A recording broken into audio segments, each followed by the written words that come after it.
In today's video, I'm going to teach you how to get a refund for CapCut. We'll walk through what to check first, who to contact, and how to improve your chances, all in a clear and practical way. Start by opening Google and searching whether CapCut offers a refund. This helps you find the most current policy, since terms can change by region and depend on where you subscribed. Look for official pages from your App Store or CapCut's help resources so you're working with accurate information. Time is your biggest advantage. If the purchase was accidental or made by someone else on your device, act immediately.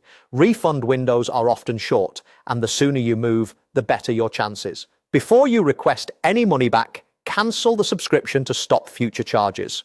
On an iPhone or iPad, open the App Store account settings, go to subscriptions, find CapCut, and cancel. On Android, open the Google Play Store, tap your profile, go to Payments and Subscriptions, then Subscriptions, and cancel CapCut there. Cancelling doesn't automatically refund the current charge, but it prevents renewals while you resolve the issue. Next, contact the platform that processed the payment. If you paid through Apple, use Apple's Report a Problem website or reach out to Apple support to request a refund for an accidental or unused subscription. If you paid through Google Play, use Google Play's refund request tools in their help center. If you purchased directly from CapCut, reach out through CapCut's official support channels. In every case, be clear, concise, and polite.